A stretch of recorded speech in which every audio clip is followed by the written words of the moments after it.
할렐루야, 백사 목사입니다. 오늘은 황금 같은 금요일 아침입니다. 4월 16일 금요일, 하나님께서 여러분과 함께 하시고 여러분이 하나님의 말씀과 통행함으로 하나님의 선한 영향력이 여러분의 삶에 종일토록 함께 하시기를 바랍니다.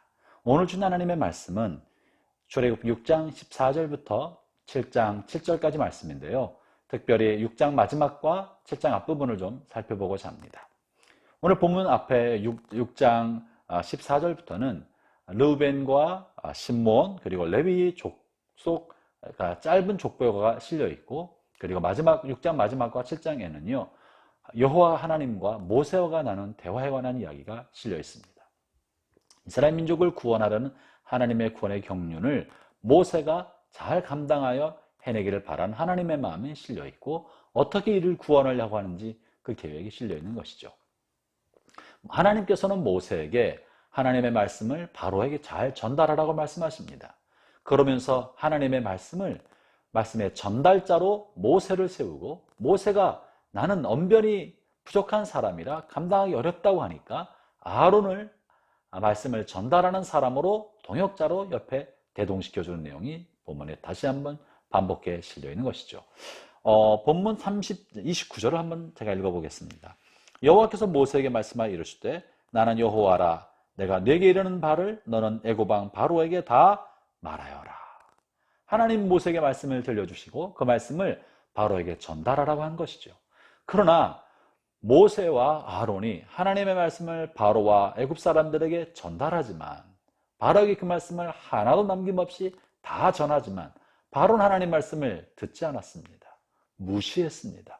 따르지 않았습니다. 거절했던 것입니다.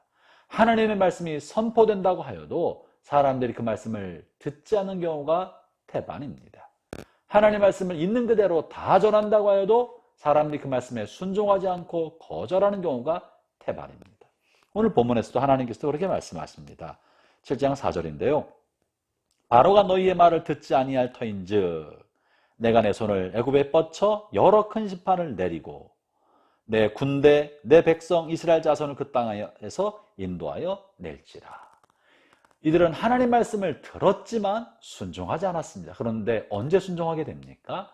하나님의 능력이 나타나고 하나님의 권능을 보고 나서야 바로와 애굽 사람들이 이스라엘 사람들을 이제 해방시키고 내보내게 될 것이라고 말을 하는 것입니다.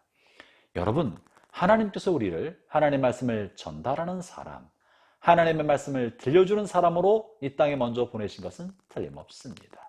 그러나 우리가 사람들에게 귀로 하나님의 말씀을 들려준다고 하여도 그들이 듣지 아니하며 들어도 무시하고 순종하지 않는 경우가 많습니다. 그러면 어떻게 해야 합니까? 하나님의 말씀을 보여주어야 하는 것입니다. 하나님께서 능력으로 하나님 자신을 보여주자 그들이 결국은 순종하고 이스라엘 백성을 내어보냈던 것처럼 하나님 말씀이 보여질 때 비로소 하나님을 알게 될 것이라고 말씀하십니다. 예수님께서 왜 이 땅에 오셔야 했습니까? 사람들이 하나님의 사랑을 잘 알지 못하고 하나님의 구원하심도 알지 못하고, 그러니까 하나님께서 하나님의 말씀이신 그리스도가 육체가 되게 하여 이 땅에 보내신 것입니다. 예수님은 말씀이 본체시고 말씀이 육체가 되신 분이십니다. 다시 말하면 예수님은 하나님의 말씀으로 하나님의 말씀이 우리 눈에 보여지도록 오신 분이신 것이에요. 이 땅에 오셔서 우리와 함께 동고동락하면서 하나님이 얼마나 우리와 함께 거하시는지, 우리와 함께 임마누엘로 함께 동거하시는지를 보여주셨고, 우리의 아픔과 눈물과 배고픔과 질병의 고통을 함께 겪으시면서 우리의 고통에 동참하시는 것을 보여주셨고, 우리를 지극히 사랑하사 자신의 생명을 내어주신 만큼 내어주실 정도로 사랑하신다는 것을 십자가에서 보여주셨습니다. 그러자 연약했던 제자들과 믿음 없는 수많은 사람들도 하나님을 알게 되고 그 사랑에 자신의 삶을 던지게 되지 않았습니까? 오늘날 세상에 필요한 사람은 하나님의 말씀을 들려주는 사람이 아니라 하나님의 말씀을 보여주는 사람입니다. 목사는 하나님 말씀을 들려주는 사람인지 모르겠습니다. 성경 말씀을 해석하여 강대상에서 하나님 말씀을 들려줍니다. 그런 하나님 말씀을 들려줘도 사람들은 잘 변하지 않습니다. 특별히 교회 바깥에 있는 양떼 바깥에 있는 사람들은 그 말을 더 들으려 하지 않습니다. 그러므로 지금 필요한 것은요, 하나님 말씀을 보여주는 사람입니다. 저는 온 성도들은 하나님 말씀을 보여주는 사람인 줄로 믿습니다. 우리 안에 계신 그리스도, 그리스도가 우리 안에 계심으로 그리스도가 이 땅에서 보여주고자 하시는 바대로 그리스도의 몸된 공동체인 교회와 우리가 세상에 우리를 위한 하나님의 말씀을 삶으로 풀어내고 보여줘야 합니다. 또 하나로 저는 제 마음속에 목사의 삶에 관하여 한 가지 중요한 신념을 가지고 있습니다. 그것은 목사는 평생 단 한 편의 설교를 한다. 그 한 편의 설교는 목사의 삶이다. 삶으로 단 한 편의 설교를, 긴 설교를 땅에 남기는 것입니다. 그리고 강대상에서 전하는 설교는 그의 삶에 대한 설명, 그의 삶에 관한 주석인 것입니다. 내 이러이러한 삶을 살아가는 까닭은 이러한 것이기 때문입니다. 자신의 삶에 대한 주석을 설교하는 것이고, 실제로 그가 세상에 남기는 설교는 자신의 삶인 것입니다. 세상은 귀로 들리는 설교에, 하나님의 말씀에 귀를 기울이지 않습니다. 몸으로 보여주는, 삶으로 보여주는 하나님의 말씀을 보고서야 비로소 우리 안에 살아계신 그리스도와 우리와 함께 하시는 하나님을 보게 됩니다.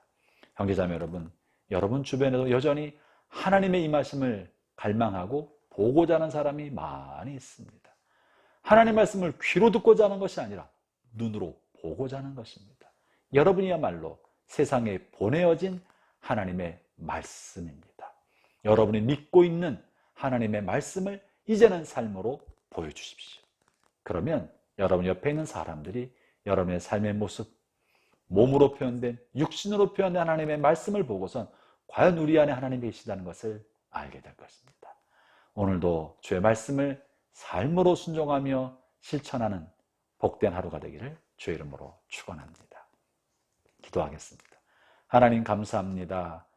연약한 저희, 무지하고 무능한 저희를 위하여 이 땅에 몸으로 오셔서 주님의 말씀을 삶으로 보여주신 주님, 이제 주님이 그러하신처럼 우리도 우리가 받은 말씀을 삶으로 순종하고 실천함으로 하나님 우리와 함께 하시는 것을, 또 우리에게 말씀하시고 알게 하신 것을 주변 사람들에게 보게 하는 저희가 되게 주옵소서. 예수님 이름으로 기도합니다. 아멘.